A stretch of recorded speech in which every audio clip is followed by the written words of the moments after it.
ठाणेसह घोडबंदर मार्गावर अवेळी अवजड वाहतुकीमुळे होते कोंडी. वाहतूक बदल, मुख्य आणि सेवा रस्ते जोडणी कामे, मेट्रो मार्गिकेच्या निर्माणाची कामे यामुळे वाहतूक कोंडीची समस्या निर्माण होत असतानाच गेल्या काही दिवसांपासून या मार्गावर अवेळी होणाऱ्या अवजड वाहतुकीमुळे सकाळ आणि संध्याकाळी गर्दीच्या वेळेत वाहतूक कोंडी होत आहे. त्याचा फटका नोकरदार वर्गासह शाळेच्या विद्यार्थ्यांना बसू लागला आहे. नवे ठाणे म्हणून घोडबंदरचा परिसर ओळखला जातो. निसर्गाच्या सान्निध्यात असलेल्या घोडबंदर भागाचे गेल्या काही वर्षात मोठ्या प्रमाणात नागरीकरण झाले आहे. या ठिकाणी नवनवीन गृह प्रकल्प उभे राहत आहे.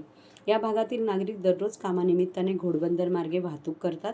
तसेच उरण येथील JNPT बंदरातून गुजरातच्या दिशेने होणारी अवजड वाहनांची वाहतूक घोडबंदर मार्गे सुरू असते.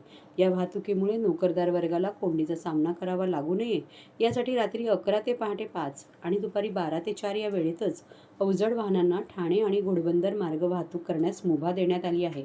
मात्र या नियमांचे अवजड वाहन चालकांकडून पालन होत नसल्यामुळे ठाणे आणि घोडबंदर मार्गावर कोंडी होऊ लागली आहे. घोडबंदर मार्गावरून हजारो अवजड वाहनांची वाहतूक गुजरात भिवंडी आणि उरण JNPT बंदराच्या दिशेने होते. अवजड वाहतुकीमुळे शहरातील वाहतुकीस अडथळा निर्माण होऊन कोंडी होते. नौपाडा, पाचपाखाडी, चरई यांसारख्या जुन्या ठाण्याच्या विस्तारास फारसा वाव राहिलेला नसल्यामुळे नागरिक आता घोडबंदर भागात गृह खरेदी करीत आहेत. या भागात मागील 15 वर्षात मोठ्या प्रमाणात नागरिकीकरण झाले आहे. शहरातील वाहतूक कोंडी सोडवण्यासाठी मुंबई महानगर प्रदेश विकास प्राधिकरणाकडून MMRDA, वडाळा, घाटकोपर, कासारवडी ते गायमुख या मेट्रो प्रकल्पाचे काम सुरू आहे.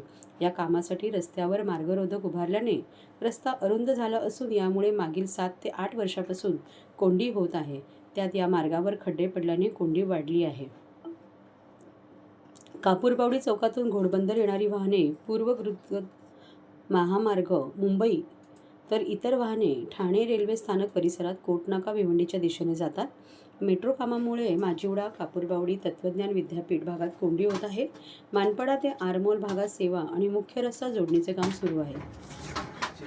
या कामामुळे आरमॉल येथून मानपाड्याच्या दिशेने वाहतूक करणारे चालक सुद्धा विरुद्ध दिशेने वाहतूक करतात. त्यामुळे या मार्गावर कोंडी होत आहे.